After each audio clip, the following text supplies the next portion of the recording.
Perfecto.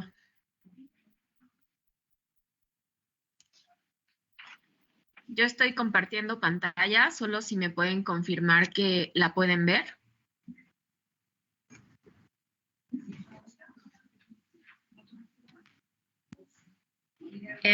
Bien, entonces quiero dar inicio a esta presentación con un breve video musical para que pongan atención a ello y después de ello van a encontrar un QR con una pregunta. Pero lo principal, pues bueno, poner atención al video que viene a continuación.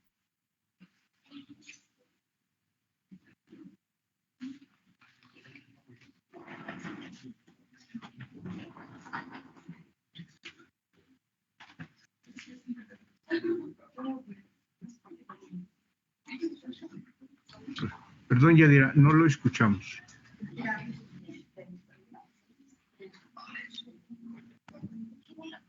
Ok, tiene aquí todo el volumen.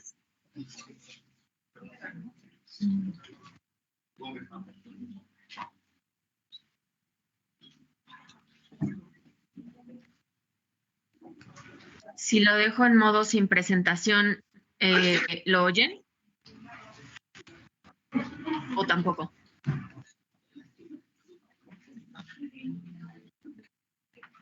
No, no se escucha. Tampoco se escucha, maestra.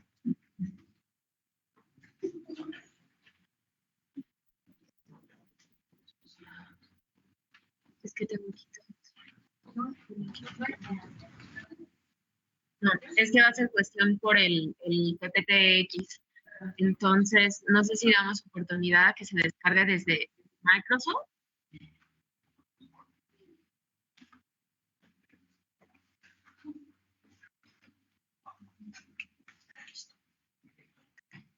O, Javier.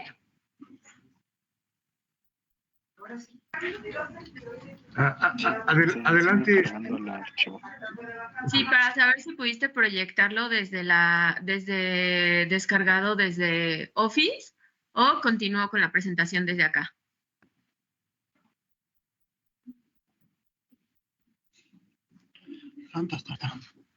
Sí, sí lo puede descargar, nada más que está tardando en cargarse al Teams para hacer la presentación.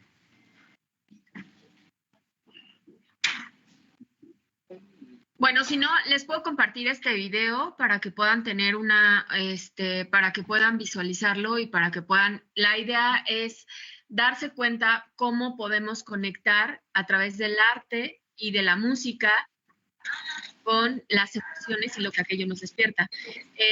Entonces, bueno, esto está subtitulado y aquí les voy a poner una evidencia de los chicos que están haciendo su servicio social conmigo, acerca de los comentarios que ellos tienen respecto al arte y la música, ¿no? Entonces, bueno, al menos esto viene subtitulado y creo que todos lo vamos a poder ver.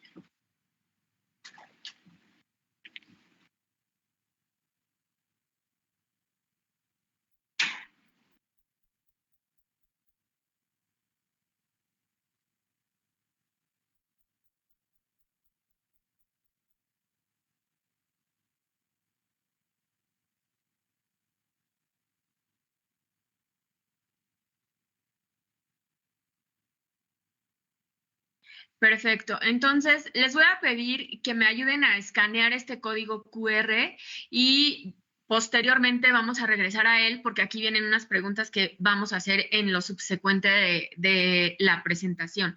Entonces, maestro Moisés, ¿ya puedo iniciar o va a haber algún protocolo de presentación antes? Bueno, si me permites, vamos a dar inicio con la presentación, una presentación que me voy a permitir hacer de la ponente que el día de hoy nos acompaña, que responde al nombre de Yadira García Mondragón. Ella es licenciada en Mercadotecnia. Ha laborado por 13 años en empresas transnacionales del giro farmacéutico, tecnológico, telecomunicaciones e investigación de mercados. Ha tenido diversos logros destacados y reconocimientos a nivel nacional e internacional. Como freelance fue maestra de yoga, asesoró a científicos emprendedores de la ASEM y promueve sistema de bienestar integral. Su pasión en el arte la llevó a crear la empresa Chem Art Gallery, que tiene como finalidad llevar el arte como medio de transformación a empresas y público en general, con lo que ha logrado inaugurar 7 exposiciones en diversos museos del Estado de México, realizar talleres con artistas de talla internacional, ha participado en La Quimera 2023, forjar colaboraciones con Artac, Gobierno del Estado, DIF Toluca y Arte Pro. Ha brindado conferencias para la Escuela Bancaria y Comercial, Tecnológico de Monterrey y Gobierno de Ixtlahuaca y en foros como el Día Mundial del Arte, Día Internacional de los Museos y Salud Mental y Prevención contra el Suicidio. Ha ganado las convocatorias de Mujeres de Cambio, Social Lab y Premio Iberoamericano a la Innovación en 2024 y Posible y Victoria 147 en 2023. Pues tenemos a nuestra ponente del día de hoy con una amplia trayectoria en el tema, lo cual los invitamos a participar con sus preguntas o comentarios y aprovechemos la disposición que tiene Yadira. Adelante, maestra. Muchas gracias. Bueno, pues es un gusto para mí poder estar aquí y poder compartir un poco de lo que hacemos y de la pasión por el arte y cómo el arte nos puede ayudar a generar mejores estados mentales. Entonces, para ello voy a hablar un poco acerca del arte y la historia. Espero no aburrirlos, va a ir muy breve, pero pues para que entendamos el contexto en el que estamos planteados y cómo a través del tiempo hemos ido recorriendo diferentes situaciones con el arte. Entonces, bueno, desde la edad de piedra, los humanos, bueno, en este caso el Homo sapiens tenía la necesidad de crear y de transformar lo que había en su entorno.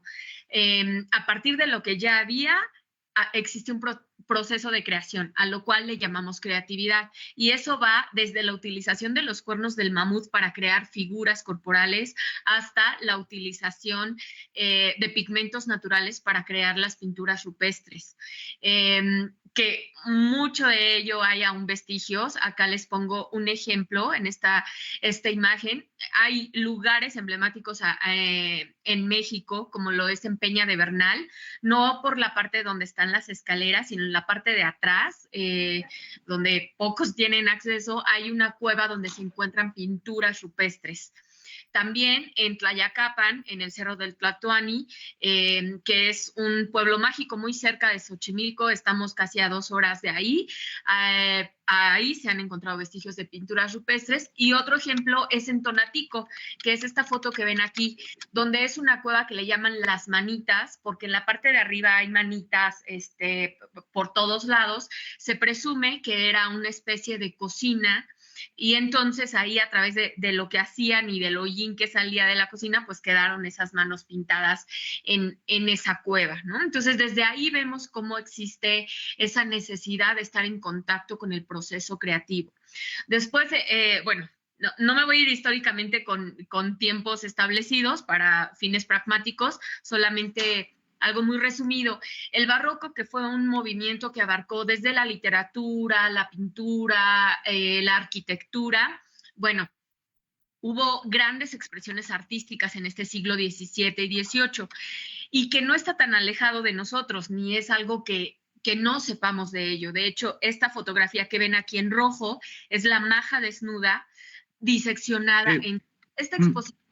Maestra, perdón que le interrumpa, pero no se observan las imágenes.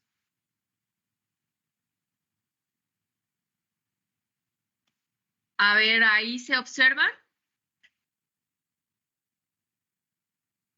Voy a dejar de compartir como modo presentación, a ver si las pueden observar.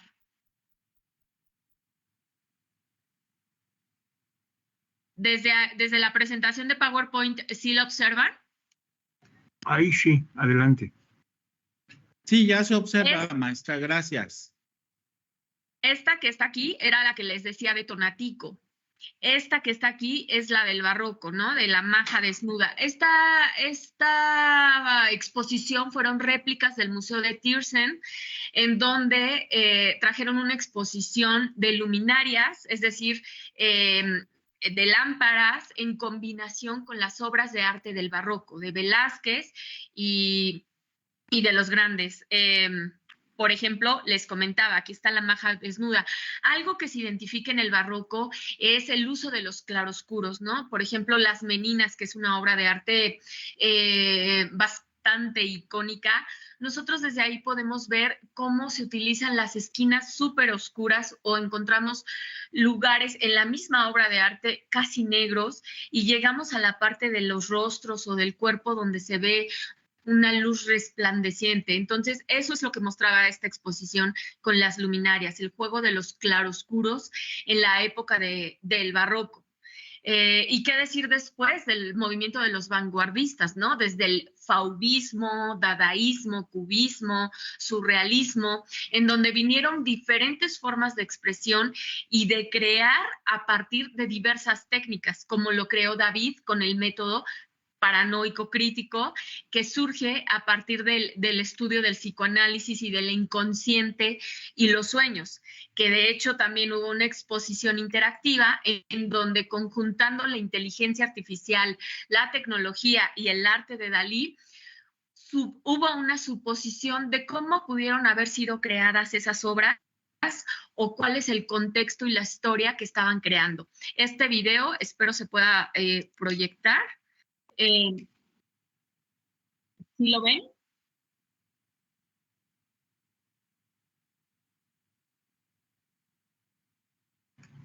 No, se quedó, están pasando las diapositivas. ¿Qué pasa? Vamos a ver si desde aquí lo pueden ver.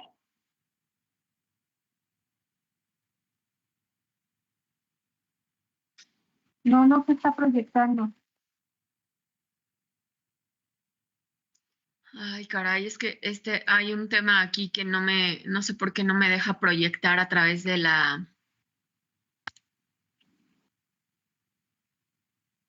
presentación, pero yo de cualquier manera voy a compartirles la presentación para que puedan tener el contexto de los videos y las imágenes, porque justo aquí lo que quiero mostrar es cómo, bueno, en esta obra, pues el cuadro, la imagen sale de la obra de arte, ¿no? Tenemos ahí la sombrilla, es una obra con dos sombrillas y cómo justamente salen de la obra para enmarcar y para hacer una ejemplificación de lo que pudiese haber pasado con la creación de esta obra, ¿no? En el contexto de Dalí. Entonces, como vemos, me dicen si se está proyectando ya la presentación y si pueden ver las imágenes, al menos. Como vemos, el arte surge de esa repentina necesidad de crear, ¿no? De cambiar y transformar el entorno que tenemos. Aún no se ve nada, se ve la misma imagen. ¿Ven la siguiente diapositiva, que es creatividad y la expresión? No. La vimos anteriormente. Antes de que intentaras proyectar, se vio. Pues es que yo estoy proyectando acá ahorita. No sé si a lo mejor desde Google Drive, maestro, la pudiesen ustedes proyectar. A ver, le voy a compartir y en la pantalla le debe de aparecer lo que estamos compartiendo.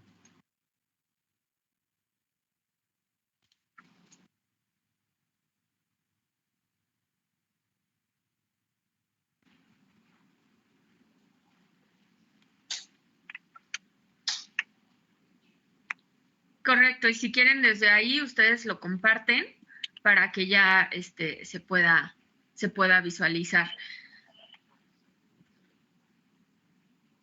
Bien, entonces pasamos a la siguiente, por favor.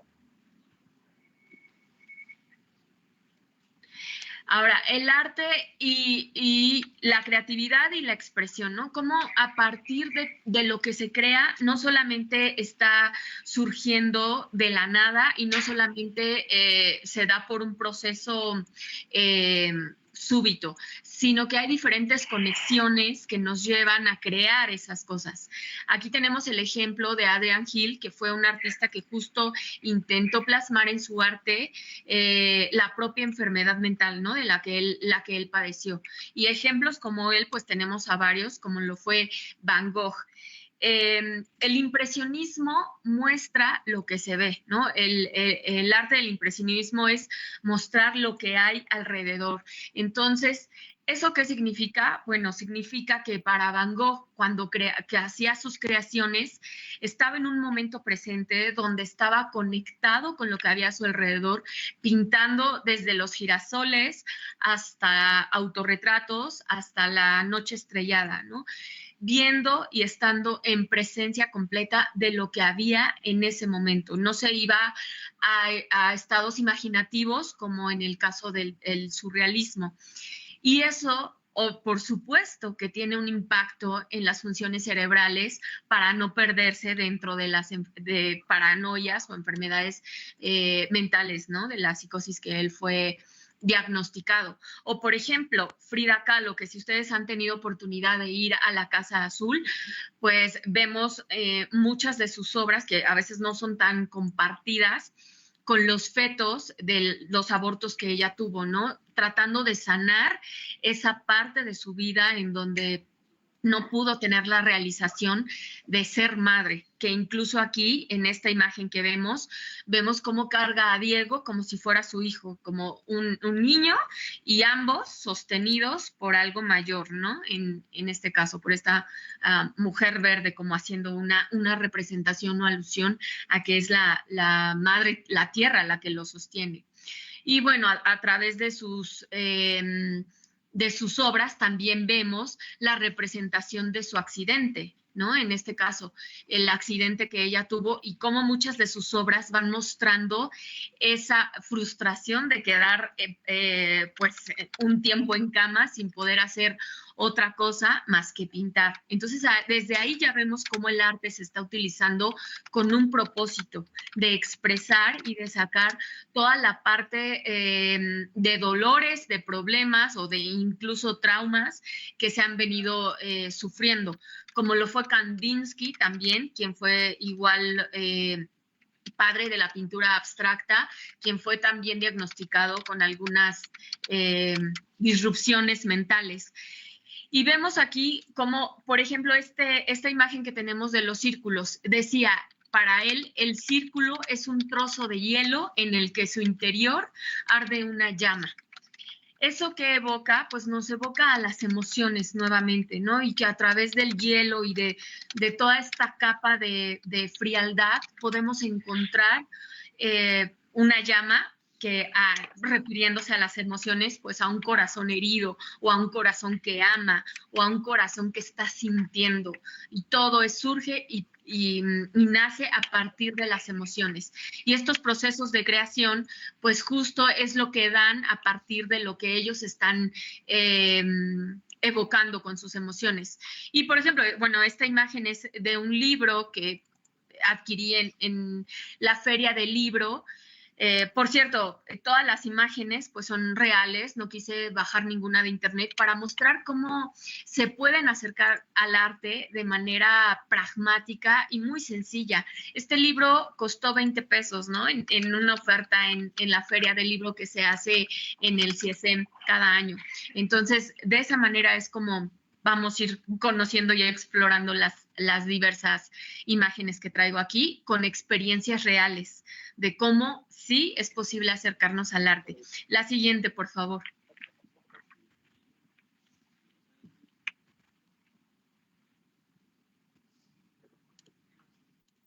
Ok, ahora vámonos ya un poco más a lo actual, ¿no? Y hablando de ello, tenemos la obra de Damien Hirst, que fue un artista muy controversial. Se hizo famoso por hacer una gran subasta en donde él se saltó a los galeristas y a las casas de subasta para decir, yo me quedo con toda la ganancia y no reparto porcentajes a nadie, ¿no? Entonces esta historia fue muy controversial, que después le hizo ganar millones, pero después evidentemente no funcionó tanto porque pues en el arte hay que hacer uso de todos los involucrados y de todos los entes que están, tanto curadores, galeristas, museógrafos, artistas, para llegar al público. Entonces, bueno, compartiendo algo de la exposición reciente que tuvo Hearst, esta imagen que vemos aquí está hecha de mariposas disecadas. Esta imagen está inspirada en el movimiento del surrealismo. Me refiero a la imagen que parece como estrella con azules. Entonces, él lo que quiere representar en esta obra es la combinación de la ciencia y la religión, ¿no? La ciencia, bueno, que tuvo su auge en el movimiento de la Ilustración. Y aquí él representa a la ciencia como algo que puede curar o resucitar al cuerpo, ¿no? Algo que sirve para sanar, mientras que la religión ofrece ese rayo de esperanza, ¿no? Y por eso vemos esa combinación entre lo azul y la luz y la iluminación. Después tenemos a un contemporáneo, Luis Felipe Ortega, que su obra es este cuadro que ustedes dirán, pues parece mi pared blanca, ¿no? El cuadro entre blanco y negro abajo, pero lo que él pretende mostrar en su obra es un esfuerzo por comprender una manera distinta el espacio, la gravedad, el cuerpo y la materia. Él trata de hacer un horizonte invertido en esta obra, explorando cómo es el peso y la gravedad y jugando con estas cuestiones de teoría y de física o física teórica, entre otros elementos que intervienen, elementos terrenales, pues es que hace una exploración y una experimentación en su arte con una obra de arte contemporáneo. Pero solamente cuando nos acercamos a entender un poco al artista, a lo que quiere decirnos y al contexto de su obra, es que podemos ver o entender lo que quiere decir ese cuadro que pareciera de entrada un cuadro blanco que no tiene nada de creación, ¿no? Otro ejemplo es, por ejemplo, de estos círculos de un artista. Ella, voy a conseguir su nombre, disculpe, no lo tuve porque más bien me acerqué en su exposición y hablé con ella, pero no recuerdo el nombre. Hizo estas obras en su proceso de maternidad. Entonces, estos círculos que ven aquí son muelas reales de ella, y la otra son muelas de sus hijos, pintadas de dorado. ¿Y por qué lo hace en un círculo envuelto? Porque para ella lo que representa la maternidad es justamente ese proceso de contención al ser humano, de preocupación por la vida y cómo desarrollar a este ser humano, a sus hijos, ¿no? En este caso. Y lo que vemos al lado son fotografías de arte digital hechas a partir de las ecografías que le fueron tomadas durante el embarazo. Entonces, por eso se ven como hasta cierto, se puede detectar ahí el embrión en estas fotografías ayudadas de la inteligencia artificial.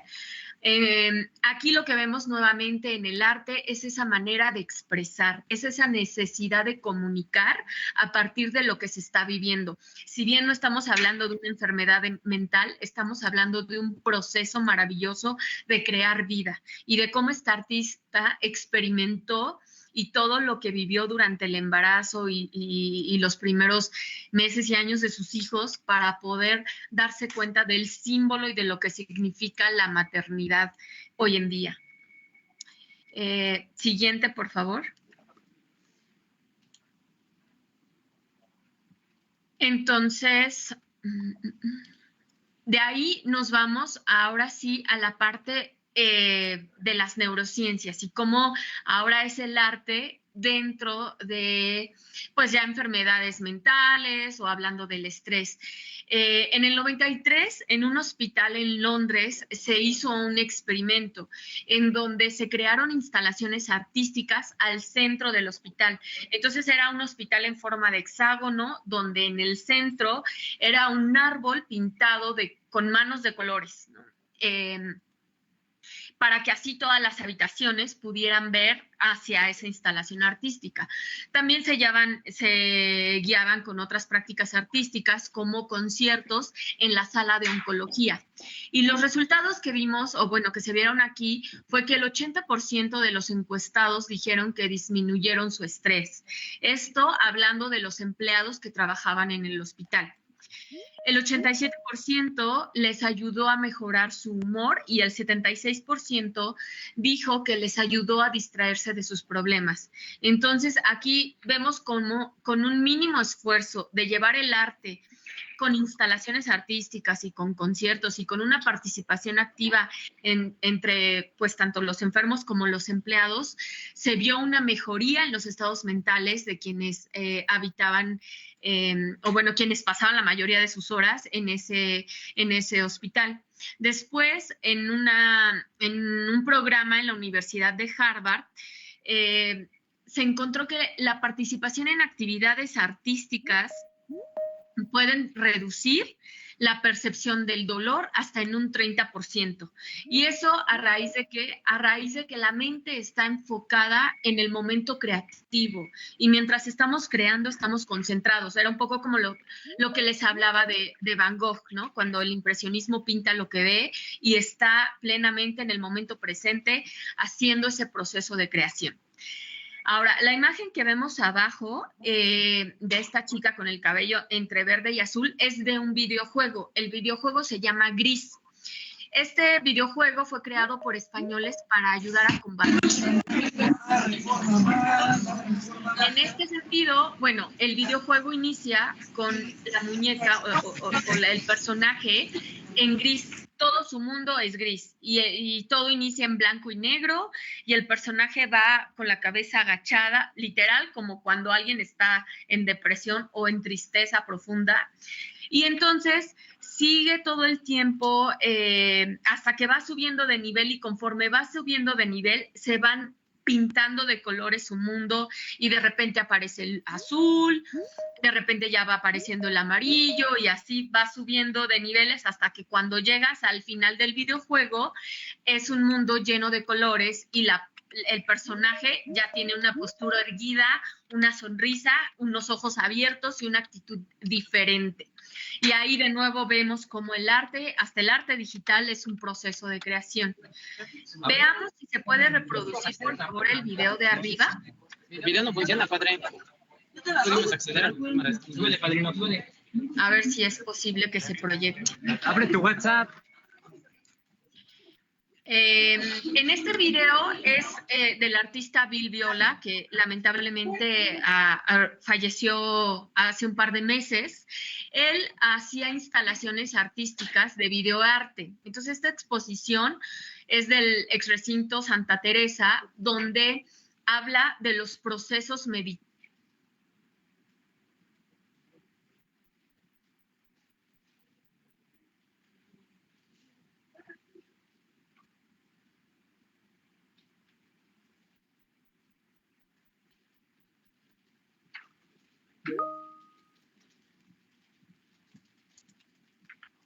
No se escucha. Ya no se escucha. No, creo que no se pudo reproducir, ¿verdad? Allá. ¿Sí me escucharon de quién era ese video y la reseña del artista? ¿O no? No se alcanza a escuchar. Les comentaba que en este video el artista hace una representación de los estados meditativos. ¿Qué es lo que sucede cuando meditamos? Bueno, lamentablemente este artista falleció hace un par de meses, pero él trabajaba con videoarte, instalaciones de video y música, y entonces en este video lo que muestra es cómo la persona está meditando, que es se refleja, pero en una camisa azul o camiseta, roja. Lo que él muestra justo son esos estados de tranquilidad y estados de quietud cuando entramos en los procesos meditativos o en los procesos, al final, pues, de creación, cuando estamos en el arte, ¿no? Entonces, ese es Otro ejemplo donde vemos la necesidad de expresar a partir de estados mentales, que en este caso pues son estados de calma y de quietud. La siguiente, por favor. Bueno, ahora sí, hablando un poco de el arte y las neurociencias, ¿qué es lo que se involucra en este sentido? Bueno, la neuroimagen funcional es el estudio de los cambios físicos en el cerebro y esto a su vez va correlacionado con dos ramas, la psicología cognitiva y la neurociencia. La psicología cognitiva, que nos habla del funcionamiento de la mente, cómo pensamos, y la neurociencia, que ya es la biología de nuestro sistema nervioso. Y es así como ambas conjuntan la parte de la neurociencia cognitiva, que la neurociencia cognitiva nos habla de cómo el cerebro interpreta, integra, recibe la información y la procesa para darle un contexto a todo lo que recibimos. ¿Y esto a través de qué se da? Pues se da a través de la sinapsis cerebral, que la sinapsis es esa comunicación que existe entre una neurona y otra. Cuando nosotros estamos concentrados en recibir información, como lo es en esta charla, y estamos procesando información nueva, existen nuevas conexiones neuronales, nuevas redes que están generando esa sinapsis, y a eso, cada que hacemos un proceso nuevo o que nos enfrentamos a una nueva información, es a lo que le llamamos neuroplasticidad. Entonces, de ahí que cuando nos enfrentamos a crear arte, a una práctica artística, como sea ir al teatro o bailar o dibujar, estamos haciendo que esa sinapsis sea cada vez, esas redes neuronales crezcan, sean cada vez más grandes y estamos desarrollando esa neuroplasticidad. Ahora, tenemos, digamos, dos momentos, por así decirlo, o por resumirlo, en el proceso del pensamiento. Cuando son momentos de procesos mentales ya estructurados, complejos para resolver, y esos momentos de revelación o de creatividad, que bien dirían que uno corresponde al hemisferio izquierdo y el otro corresponde al hemisferio derecho. Sin embargo, no es así, ahorita les voy a explicar. Pero bueno, los procesos mentales estructurados son aquellas tareas rutinarias o aquellas tareas complejas como la resolución de algunas ecuaciones. Sin embargo, cuando necesitamos resolver un gran problema matemático y no sabemos cómo, a veces ha pasado que nos vamos a dormir y soñamos con esa respuesta.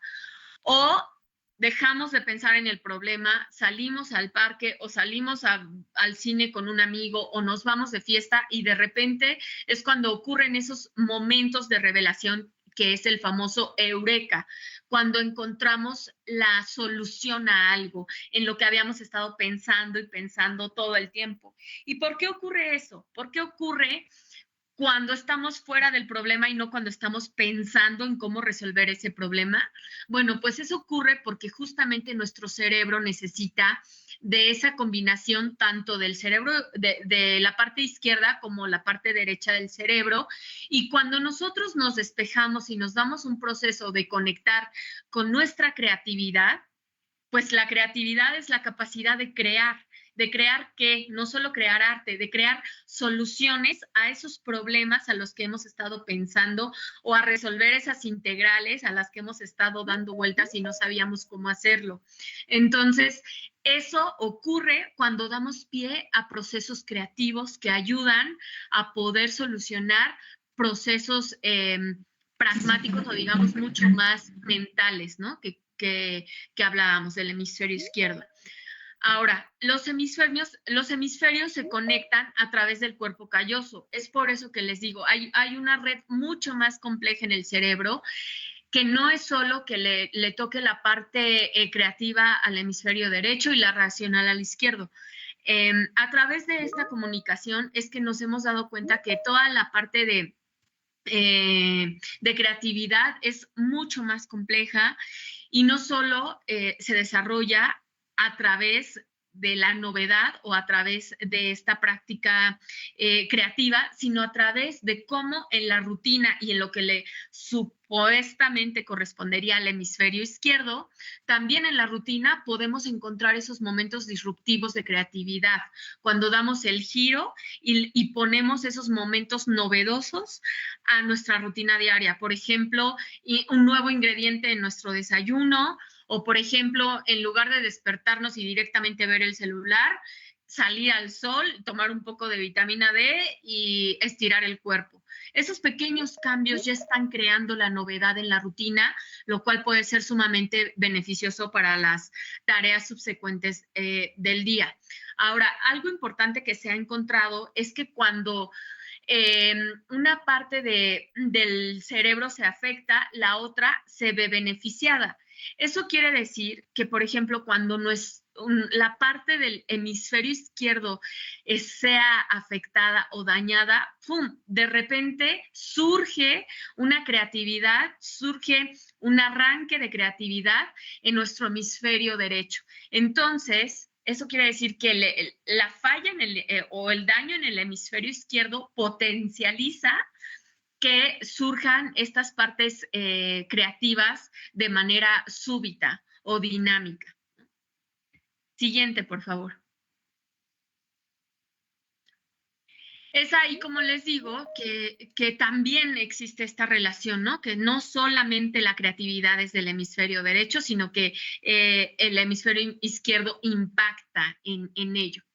Ahora, en nuestro cerebro nosotros, bueno, hablando de estas tres partes importantes, la corteza prefrontal, la posterior parietal y el lóbulo temporal, es que vamos a ver cómo se une la información que recabamos y recibimos. ¿Por qué? Porque la corteza prefrontal se encarga de organizar la información que estamos recibiendo, la información nueva y cómo vamos aprendiendo las cosas, y si estamos aprendiendo de matemáticas o de inteligencia artificial o de arte, y la vamos agrupando en diversas temáticas para que cuando nuestro cerebro quiera recordar, vayamos directamente al área de la corteza prefrontal y saber dónde vamos a encontrar la información de cómo hacer una suma, o cómo hacer una resta, de cómo agarrar los cubiertos para comer, etc.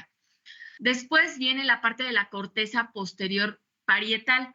Aquí toda esta información la agrupa en ideas ya formadas. Y así es como hacemos más fácil conectar con toda esa nueva información que previamente fue organizada.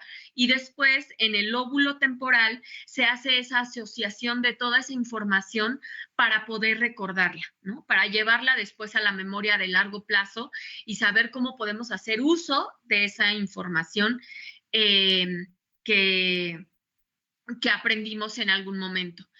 Entonces, ahí pues intervienen otros circuitos u otras redes cerebrales para la conexión de la creatividad y el desarrollo de nuevas ideas, como lo es la red central ejecutiva, la cual se encarga de centrar la atención por un periodo de tiempo, como por ejemplo ahorita, ¿no?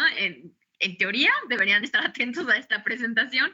Entonces, tienen la atención solamente en esto, no están con el celular o no están en otra llamada o no están viendo YouTube o Facebook por ahí, sino esta red central se encarga de prestar única y exclusiva atención a esta presentación. Y si no lo están haciendo, les está fallando la red central. Pero bueno, después viene la red neuronal por defecto, que es la que se activa cuando estamos soñando. Entonces, una vez que tú en el día prestaste atención a cada uno de los eventos, mientras tú tienes la capacidad de estar presente en cada uno de los momentos de tu vida, hay mayor posibilidad de que los puedas recordar. Eso hace que, por ejemplo, cuando tú estás en una clase con tu profesor y estás prestando atención, eso hace que sea más fácil para ti recordarlo y que incluso ni siquiera necesites estudiar para el examen un día antes, porque lo tienes muy grabado en la mente, pero eso fue gracias a que prestaste 100% de tu atención a esa clase, ¿no? Y entonces en los sueños se activa esta parte de de tener los sueños lúcidos y asociamos las ideas del día a los sueños. Y a veces es cuando tenemos diferentes, como los sueños vívidos, donde manifestamos o donde creemos que estamos teniendo sueños premonitorios, porque son ideas hechas a partir de lo que construimos con lo que vivimos en el día. Y después, la red de prominencia es justo lo que les comento, ¿no? Es la conexión que hace entre la realidad y los sueños. Es decir, entre lo que viviste en el día y lo que pudiste recordar y lo que experimentaste en el sueño. Y recuerda que, pues, mientras más presente estés en tu día a día, en la actividad que estás haciendo, hay una mayor probabilidad de que puedas recordar esos momentos, ¿no? Y ahora solo por mencionar algunos ejemplos en la parte del arte y la psicopatología, o algunos estudios que se han hecho entre el arte y el cerebro, bueno, pues he encontrado que entre los grandes genios, no solamente del arte, ¿no?, sino de varios rubros, padecían lo que antes se le llamaba la enfermedad de la bilis negra. Muchos de estos grandes genios la padecían, lo que ahora podría llamarse como una depresión severa. La encontramos en estas mentes brillantes, ¿no? Y para ello, pues también tenemos diversos ejemplos de películas que han mostrado esta genialidad de maestros en las matemáticas, en el arte, en la ciencia, que terminan con alguna enfermedad mental. También hay un libro, Genio y Locura, en donde relacionan la enfermedad de la esquizofrenia con la creatividad, ¿no? Al final se dice que cuando un artista, un genio, tiene tanta información y que no sabe qué hacer con ello, es por eso que se pueden desarrollar ocasionalmente psicopatologías, y es lo que se ha estudiado, ¿no? La gran y vasta cantidad de información que sí, ellos pueden tener o generar, que como no saben qué hacer con ella o cómo plasmarla o cómo darla a comunicar para que los otros lo entiendan, pues terminan en unos estados mentales psicopatológicos. Un ejemplo, o bueno, sí, ejemplo de ello también sería la alexitimia, que es la capacidad de poner en palabras las emociones, cuando no podemos expresar lo que sentimos, y que muchas veces se utiliza en modelos disruptivos. Por ejemplo, a veces somos agresivos sin saber por qué, o a veces somos muy retraídos y no sabemos qué es lo que esté pasando o cómo nombrarlo. O al pintar, ¿no? Al hacer alguna creación artística, hay artistas que son muy retraídos, ¿no? Y que pueden ser antisociales o poco sociables, justamente por esta incapacidad de tener contacto social, pero que para ellos su contacto social es a través del arte, de la música, de la expresión del cuerpo, de los movimientos corporales o del teatro, y es ahí donde llevan y manifiestan toda la expresión de estas emociones, que no lo pueden hacer en palabras.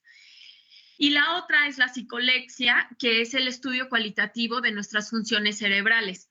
Es decir, cuando hacemos un estudio de el cómo nos sentimos o de qué es lo que está pasando en nuestro cerebro cuando estamos viviendo la muerte de un ser querido, el fallecimiento de alguien, o nuestra graduación, o momentos de mucha alegría.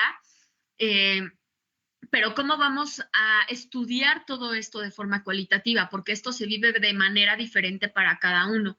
Y esto es con base en la percepción que tiene cada uno y en lo que vimos anteriormente de cómo asociamos los recuerdos a ciertas cosas. Entonces, si para mí en un momento de alegría, o que se supone debería de ser de alegría, lo asocio a algo frustrante porque no me pude realizar en ello, o a algo triste porque resulta que a la par de mi graduación falleció un familiar, pues a lo mejor no tengo la misma asociación de que la graduación es algo feliz, algo cómodo y alegre y un sentido de realización, sino que lo voy a asociar a pérdidas, a pérdida de ya no voy a estar en esa escuela, o ya no voy a tener amigos, porque lo estoy asociando a la pérdida de la muerte de un ser vivo, ¿no? De un ser querido, y entonces tenemos esa variación, ¿no? De la relación de emociones. Y esto es algo que se estudia mucho en la psicología cognitiva o en la terapia conductual, cognitivo-conductual, ¿no? Por ejemplo.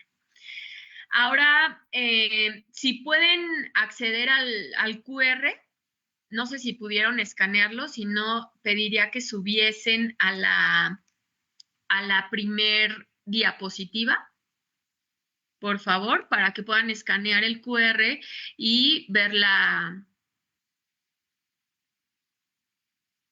pregunta que les aparece para que me ayuden a contestarla.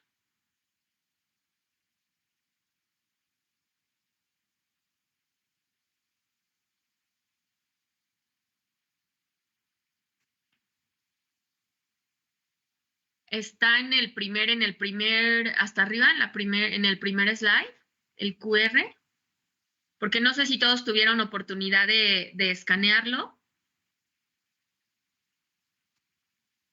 Entonces, ahorita, si lo escanean, va a aparecer una pregunta para que por favor la respondan y en breve les va a aparecer una pregunta distinta, así que no vayan a cerrar esa página, quédense ahí en esa pregunta, contéstenla y ahí continúen y luego les mandaré otra pregunta. En tanto ya podemos, si ya hubo tiempo para que lo escanearan, podemos dar continuidad a la presentación, por favor. Es en la diapositiva 10.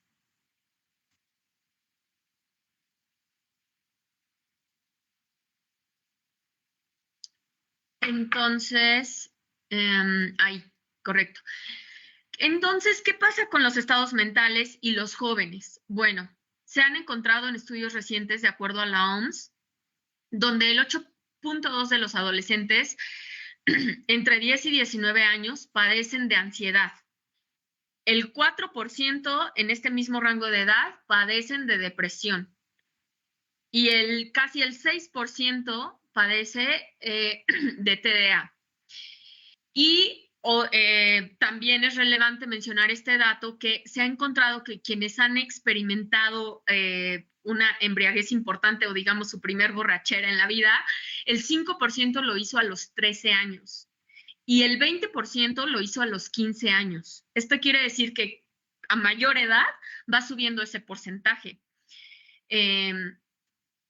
¿Cómo o por qué es que se empiezan a relacionar con el alcohol? Bueno, si bien en muchas ocasiones es para tener contacto social y encajar en grupos de amistades, en muchas ocasiones es para evadirse de la realidad, ¿no? Y tomando en cuenta que el cerebro no deja de desarrollarse, como bien lo dice aquí el doctor Hans, hasta los 21 años, pues es necesario cuidar y preservar nuestro órgano más importante, que es el cerebro.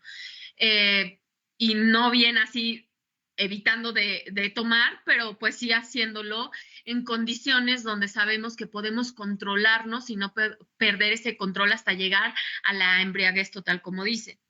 Entonces, si pueden aquí mover un poco para que se vean la imagen de abajo, mi foto, exacto. Aquí les muestro cómo los jóvenes se han acercado al arte y cómo el arte no es aburrido. Este es en una exposición, en una inauguración de una exposición donde el 60% del público eran jóvenes debajo de 27 años. Y pues hubo una convivencia cercana con los artistas, tomaron su vino, por supuesto, pero no fue como en un antro y terminar alcoholizado sin saber qué suceda, ¿no? Es en un contexto artístico donde se promueve el arte, la cultura, hubo un concierto de cello, pudieron platicar con los artistas, pudieron platicar entre ellos e interactuar y cambiar o compartir puntos de vista de lo que pensaban acerca del arte. Entonces es otro modelo y otro concepto donde puede haber una convivencia diferente. En la foto de arriba, por ejemplo, vemos una exposición inaugurada por estos jóvenes. No sé si pueden subir un poco el slide para que se vea. Estos jóvenes son biólogos moleculares que de igual manera ninguno sobrepasa los 27 años y ellos son creadores de arte digital. bueno, ellos siendo biólogos, hacen creaciones de los aminoácidos, las biomoléculas, partes celulares, a través de inteligencia artificial y programas de computadora, donde hacen un diseño en 2D y en 3D de todas estas moléculas. Esta fue una exposición inaugurada en el Museo de Arte Moderno, donde ellos pudieron dar un recorrido guiado de lo que trataban sus obras y a su vez que la gente comprendiera un poco de qué está formado su cuerpo y de una manera amena y asequible hacerles la comunicación de la ciencia, porque al final no estamos aislados de todo el mundo nanométrico y molecular que pasa dentro de nosotros cada que comemos, cada que hacemos digestión, cada que despertamos y generamos cortisol o el adenosín trifosfato, que es sumamente prioritario para tener energía para la vida, para andar en bici, para ir a la escuela, para caminar.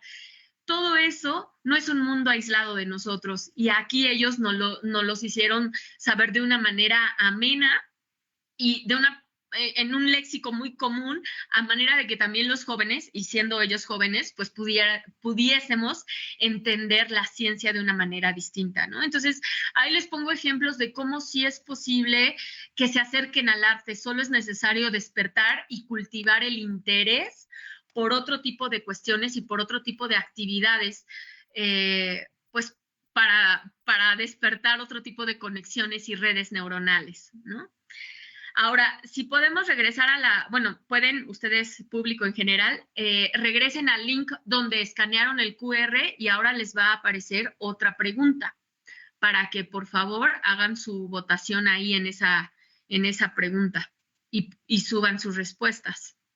Esta es una pregunta abierta, así que la responden como ustedes consideren. La pregunta es, ¿qué habilidades blandas crees que son importantes para conseguir trabajo?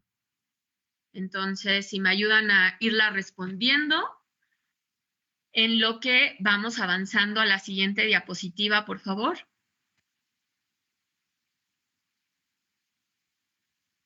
Ahora, vamos a hablar del mercado laboral. ¿Qué pasa en el mercado laboral y los jóvenes? Bueno, actualmente se dice que las empresas, bueno, en un estudio recién publicado, las empresas buscan 3 habilidades blandas importantísimas. La primera, la curiosidad y el aprendizaje. La segunda, la motivación y la autoconciencia. Y la tercera, la resiliencia y la flexibilidad. Entonces, esto nos muestra que más allá de saber utilizar una maquinaria, un programa de computadora o de tener un título de ingeniero, están buscando habilidades de desarrollo personal que pueda tener la capacidad de relacionarse y de que sea un ser humano con autoconciencia para comunicarse con empatía hacia los otros, porque el mundo de las relaciones humanas es a lo que se está dando prioridad y ahora también a la salud mental con las nuevas implementaciones y cambios de la NOM 035, en donde las empresas y el ambiente laboral se está preocupando por tener humanos capacitados, más que una maquinaria, porque eso es algo que se puede aprender, ¿no? Y al final, yo cuando entré en mi mundo laboral, entré en un área de científicos, justamente mi profesión es mercadóloga, entonces, pues evidentemente yo no sabía nada del ATP, ni de las biomoléculas, ni de química analítica, más allá de lo que había visto en la escuela, no tenía, y en prepa, entonces no tenía esos conocimientos, ni tampoco conocimientos de SAP, por ejemplo, que en ese entonces era un programa que no solo se manejaba bueno, unas cosas se manejaban en inglés, pero otras en alemán, y había que, pues, saber utilizar, porque ahí manejábamos inventario y de todo. Entonces, lo que a mí me dio la capacidad de continuar y que después me ofrecieran un contrato fijo fue que tuviese esa capacidad de resiliencia y de persistencia y de adaptabilidad y aprendizaje constante, ¿no? A través de autocapacitación y perseverar en el aprendizaje de ese programa, pues fue que pude manejarlo, desarrollar procesos y optimizarlo, ¿no? Después de mi curva de aprendizaje que me llevó un periodo de tiempo, pues pude quedarme ahí, ¿no? Gracias a estas habilidades blandas. Y ese es un claro ejemplo de cómo son necesarias desarrollar otro tipo de habilidades, porque al final el programa lo aprendí y aprendí a manejar SAP, así como aprendí lo que era el RNA y el ATP y la química analítica. Sin embargo, la parte de persistencia y resiliencia es algo que uno va desarrollando a través de su vida y que mientras más podamos tener estas habilidades blandas bien constituidas, mejor preparados vamos a estar para enfrentarnos a un futuro de una carrera profesional. Y más aún porque ustedes son los próximos líderes de las empresas ya existentes o de su propio emprendimiento y de su propio negocio, para al final puedan contratar a personas que tengan esas habilidades y esa capacidad de potencializar y hacer crecer su escuela, su empresa. Y unos ejemplos de empresas donde practican actividades artísticas es en Adobe, por ejemplo, que promueve la residencia artística para artistas que hagan sus creaciones, no solamente en el ámbito del arte, sino también en el arte con programación. Pues bien, eso le ayuda a la empresa para crear nuevas conexiones y redes en sus procesos. O Cemex, por ejemplo, que promueve a artistas locales teniendo en sus instalaciones arte para así crear un ambiente mucho más bello, mucho más atractivo para sus empleados y a su vez tener esta promoción de artistas locales. O bien en Balance, que bueno, aquí tiene un video que lamentablemente pues no se va a poder proyectar, pero estas imágenes que ven de las computadoras y de las mesas blancas es de esta empresa en Argentina que se llama Balance, donde promueven el arte de artistas importantes latinoamericanos como Ana Gallardo y que están dentro de las instalaciones de la empresa.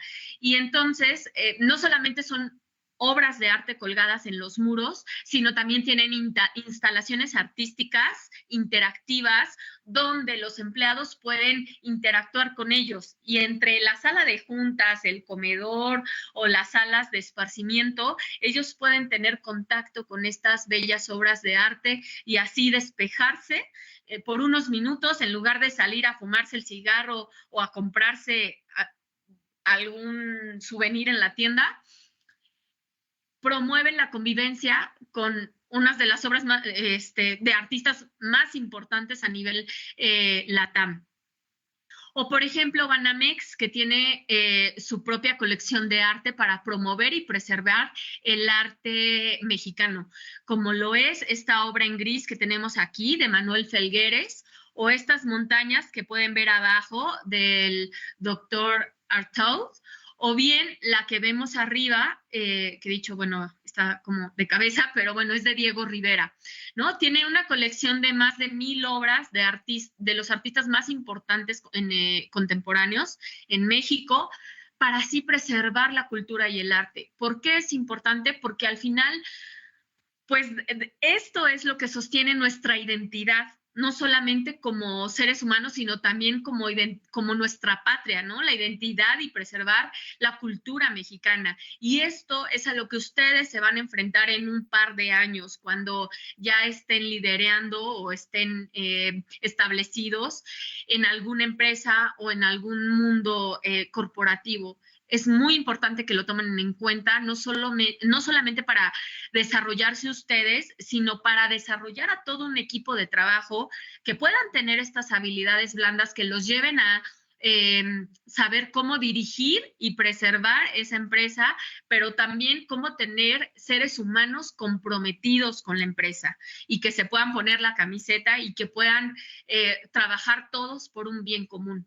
Eso es lo que al final a ustedes les va a tocar, pues sí, contener, ¿no? En ese sentido, o les va a tocar vivir y experimentar. Entonces, bueno, pues si nos vamos a la última presentación, a la última slide.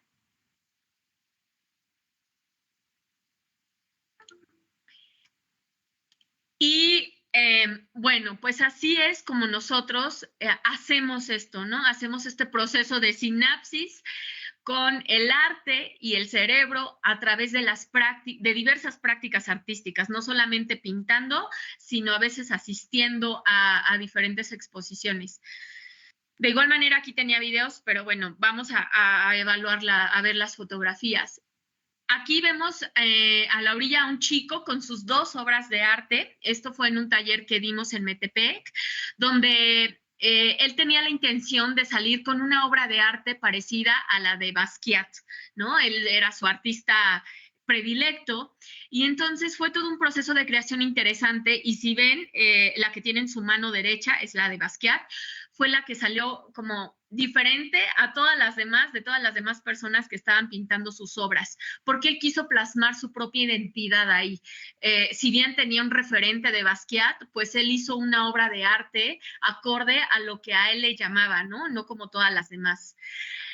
Al lado tenemos una obra de arte entre rojo y azul, que igual fue pintada por un chico que estaba muy ensimismado, no estaba, bueno, en el transcurso del taller, pues él tenía como una actitud de aislamiento y de retraído, ¿no? Entonces, aquí vemos cómo en el arte al final se expresan las emociones. Esta combinación entre rojo y azul es entre ira y tristeza. Como sabemos, pues el blues es el movimiento musical icónico de donde nace, pues nace justo de la tristeza profunda, por no decir de la depresión, y de ahí es donde surge el blues. Y luego el rojo, que es el que asociamos a la ira.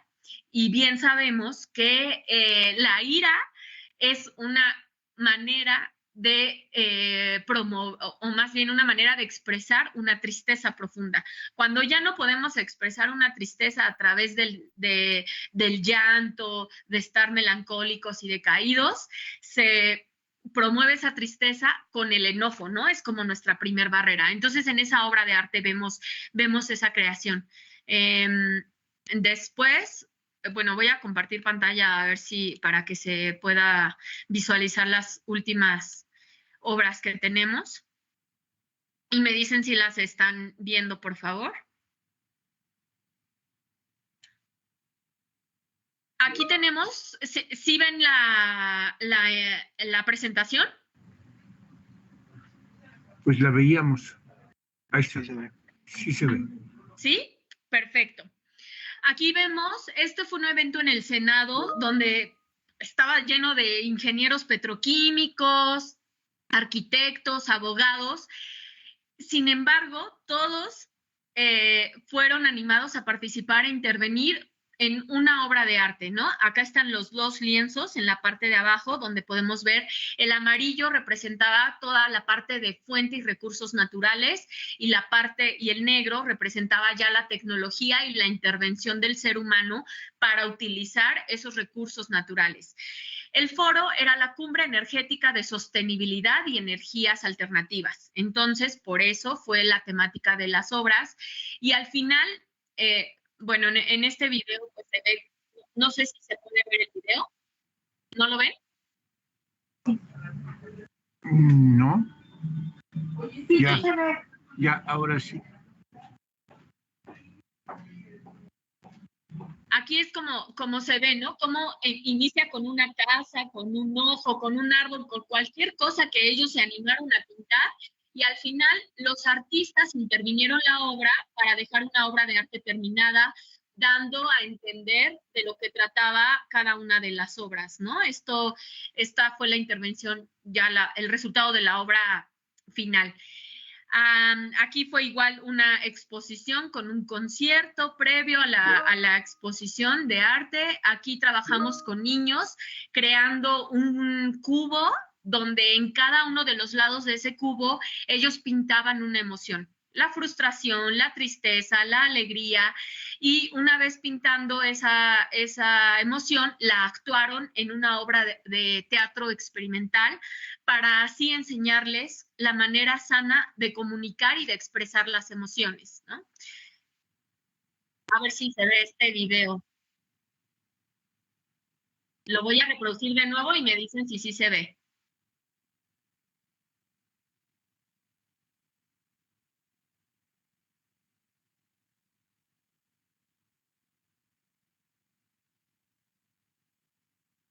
¿Sí pudieron ver ese video? Sí. Ok, justamente a eso es a lo que iba, ¿no? Con la parte de la reflexión. Cuando uno se abre al arte, ocurren muchísimos procesos. No solamente la parte de la conexión neuronal y demás, sino que lo que reflexionamos acerca de lo que estamos realizando o transmitiendo. Entonces, bueno, pues hasta aquí mi presentación. Yo los invito a que se acerquen al arte. Justo como lo dice aquí esta frase, la creatividad no es algo que se desarrolle, es algo que se libera. Es un proceso de creación que todos tenemos ya en sí, en nosotros, y solamente hay que dar pie a que se destapen esos procesos de creatividad, ¿no? Dense la oportunidad de participar en actividades creativas. Y bueno, pues por último vamos a ver los resultados de nuestra pregunta. ¿Qué tan preparados se sienten para entrar al entorno laboral, ¿no? Y aquí vemos que el 41% se siente preparado, el 18% no se siente preparado y el 41% no lo sabe aún, ¿no? Entonces, si vemos un poquito menos de la mitad, realmente se sienten preparados. Y los que no se sienten preparados, yo les preguntaría, entonces, ¿qué están haciendo para sentirse ya preparados? ¿O qué van a hacer a partir de ahorita, ¿no? Para empezar a desarrollar esas potencialidades y sentirse preparados. Y bueno, ¿qué van a hacer? Pues aquí están algunas de las respuestas. Desarrollar estas habilidades blandas, ¿no? Creo que sería un buen paso para empezar. Aquí tuvimos 32 respuestas en donde mencionan algunas habilidades blandas como comunicación, trabajo en equipo, adaptabilidad, la disciplina, la creatividad, la empatía. Bueno, voy a dejarla pues para que sigan viendo las respuestas de habilidades blandas de las cuales pueden ir trabajando y desarrollando para poco a poco sentirse más y más preparados para un entorno laboral. Y bueno, pues hasta aquí queda mi presentación. Agradezco mucho su tiempo y su paciencia por este tema de la presentación y los videos que no quedaron ahí, pero se las voy a compartir pues para que puedan tener acceso si la quieren consultar. Los invito a que nos escriban. Estas son nuestras redes sociales si quieren enterarse de nuestros eventos, de las próximas actividades o talleres que vamos a tener, y me encantaría verlos por ahí participando en nuestras actividades. Y pues de mi parte es todo. No sé si tienen algún comentario, alguna cuestión o algo más. Pues muchas gracias, Yadira, por tu disertación, y pues lo de siempre les pregunto a quienes se han registrado, quienes están en esta plática, si tienen alguna pregunta o quieren hacer algún comentario. Creo que es un tema muy interesante que sin duda a algunas personas les parecerá como que les quitó el tiempo, pero yo creo que a la mayoría les deja un mensaje muy claro, que es la grandeza del ser humano. Así es que si los invito a que hagan alguna pregunta, algún comentario a los compañeros y compañeras que están conectadas acerca de este tema, si son tan amables.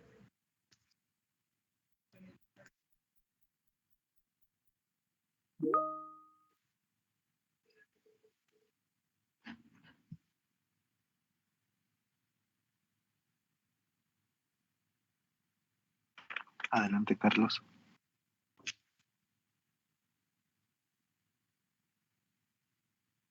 Hola, muy buenas tardes. Los saludamos desde el Centro Universitario Temazcaltepec. Justamente estoy con un grupo de la licenciatura en turismo y curiosamente estamos tocando el tema del arte en la cultura popular, y esta charla nos resultó muy interesante para explotar y más que explotar, conocer las emociones a la hora de estar creando alguna pieza artística. Les agradecemos mucho desde Temazcaltepec.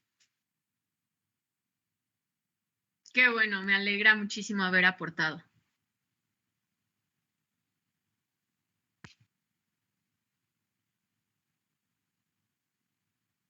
Gracias, maestro, por su participación.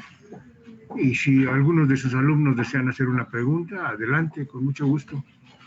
así les agrega una puntuación adicional a sus exámenes. También pueden agregar su pregunta en el chat y la podemos leer aquí.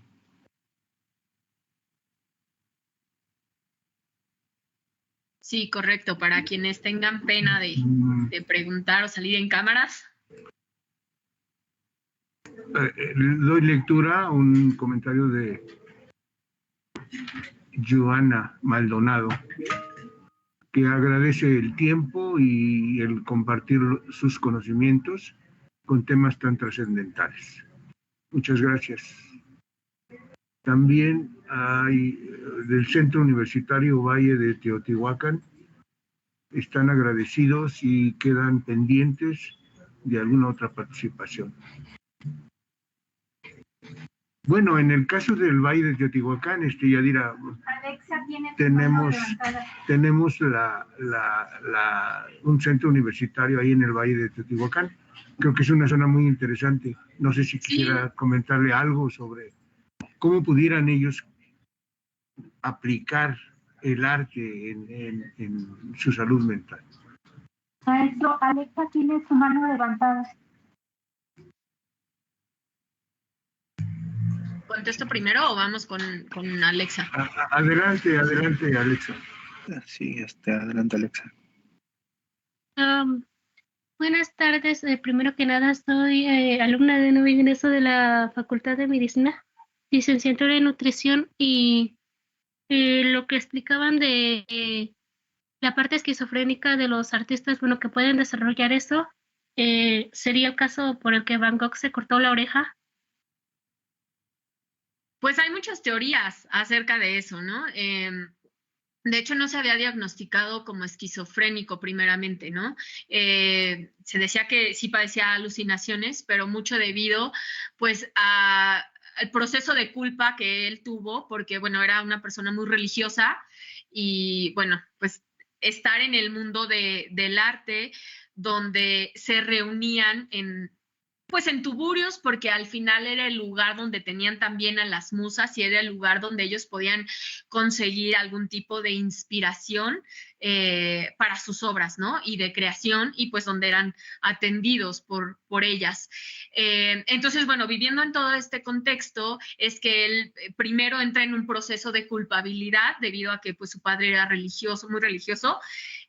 Pues él obviamente traía todo este contexto y esta trayectoria, y entrando en ese proceso de culpa es después que ya empieza en procesos de paranoia, con lo que primero fue diagnosticado. Nunca fue, o sea, sí hubo teorías del padecimiento de su esquizofrenia, pero no fue como tal comprobado, ¿no? Esta teoría de que haya padecido esquizofrenia, y bueno, lo que lo haya impulsado a la toma de la decisión de lo de su oreja, pues siempre pueden haber especulaciones, ¿no? Al final, un ser humano toma decisiones llevadas a cabo a veces por arrebato, a veces por la emoción, a veces por algún trastorno mental. Entonces, es de ahí que yo les invito justo a llevarlo al autoconocimiento, ¿no? Y que todo lo que vayamos aprendiendo y absorbiendo sea para, como bien lo decía en el video la chica, que los lleve a reflexionar, ¿no? Sí, o comprender o entender el contexto histórico, pero más allá de eso, ¿qué pasa con nosotros, ¿no? Y qué decisiones voy a tomar y cómo voy a aplicar esto para mí y cómo lo voy a llevar a la reflexión y al autoconocimiento, porque al final podemos especular que sí fue por su paranoia o por la esquizofrenia que en teoría padecía, pero no vamos a estar 100% seguros, ¿no? Creo yo que solamente él lo supo en el momento en el que tomó la decisión. Entonces, son un montón de contextos que intervienen en su situación, como les decía, la culpabilidad, la parte histórica de su descendencia religiosa. Sin embargo, pues hay que, creo yo, enfocarnos en nuestro contexto de nuestra propia vida y de llevarlo a nuestra propia reflexión de nuestras propias decisiones, ¿no? Y en cuanto a lo que comentaban del centro universitario, ¿no? Que sería interesante cómo lo pueden aplicar. Pues justo, o sea, como mencionaba, darse la oportunidad de practicar el arte. Nosotros, como les decía, ¿no? Tenemos talleres en donde pueden empezar a explorar las emociones, o bien desde su propia casa, desde darse la oportunidad de ver una película de cine de culto, asistir al teatro o generar actividades dentro del mismo centro universitario como conversatorios, ¿no? No solamente ver la película de culto y no pasa nada, sino a lo mejor verla el fin de semana y regresar a la escuela y tener un diálogo, tener una mesa de diálogo en acerca de qué percibimos de esa película, qué nos hizo reflexionar, en qué nos impactó. Toda esa parte donde uno se da el tiempo para reflexionar es donde empiezan los cambios y el proceso transformativo del arte, ¿no? Nosotros bien estamos dispuestos, como este tipo de actividades, ¿no? Que les decía con los niños, a llevarlos a cualquier centro estudiantil, ya sea como una práctica artística como tal, combinada con concierto también, ¿no? Como les quise mostrar al video el concierto del cuarteto que está con nosotros, que al final son jóvenes y que creo que de una manera muy amena pueden comunicarles el arte precisamente a los jóvenes, ¿no? Ellos estando justo inmersos en este tema de la música y el arte. Entonces, creo que se pueden promover bastantes actividades dentro de la institución para que se pueda hacer mucho más interactiva y mucho más atractiva todo esto que están viendo en imágenes, pero que al final cuando se vive y lo experimentan, como ven aquí a los abogados y a los ingenieros, con su cara de felicidad, es diferente, ¿no? Se transforma cuando lo ven más allá de una pantalla. Muchas gracias, Yadira. Bueno, hay un comentario, dice, muchas gracias por la excelente explicación que relaciona la neurociencia con el arte y sobre todo el compartir tus, con mayúscula, conocimientos tan amplios. Muchísimas gracias. Pues no sé si tuvieran alguna otra pregunta, algún otro comentario, quienes están presentes. Si no, pues iniciaríamos, para no robarle más tiempo a nuestra ponente, ir cerrando esta sesión, en la que agradecemos mucho que se hayan conectado. Y justamente la próxima semana tendremos un tema que es sobre creatividad y empleabilidad. Y en el siguiente, otro tema también que hoy fue tocado, sin duda, el desarrollo de las habilidades blandas. Pues Javier, si eres tan amable de ir colocando la constancia que en estos casos, Yadira, la Universidad Autónoma del Estado de México otorga a quienes apoyan con alguna plática, con algún tema, como el de hoy, que resultó sin duda muy interesante, en el programa de competencias complementarias. Entonces, si me permiten, voy a dar lectura. Dice: la Universidad Autónoma del Estado de México, a través de la Secretaría de Extensión y Vinculación y la Dirección de Vinculación y Extensión Universitaria, otorgan la presente constancia a Yadira García Mondragón por su participación en la plática Salud Mental a través del arte, impartida a través de Microsoft Teams. Toluca, México, 10 de septiembre de 2024, Patria, Ciencia y Trabajo.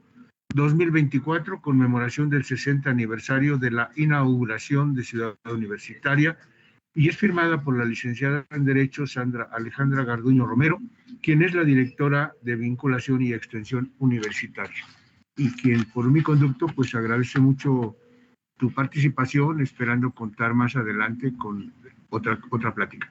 Parece ser, perdón, que tenemos algunas manos levantadas, algunas manitas levantadas. No. Creo que no.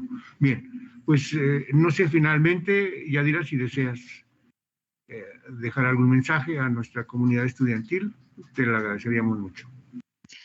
Pues yo estoy infinitamente agradecida por la oportunidad de compartir todo este conocimiento, como bien lo mencionan, con ustedes y poder aportar y contribuir un poco con esto para que se lleven algún mensaje de todo esto, con que algo les haya quedado y les haya metido la espinita para que se acerquen al arte y a la cultura. Con eso me doy por bien servida. Así que muchas gracias por su tiempo, por su atención, por su paciencia y toda esta cuestión de los videos que no se pudieron proyectar, una lástima, pero bueno, tienen la presentación, si la quieren compartir con quien lo solicite, no hay problema, para que se puedan dar una idea de lo que hablaba.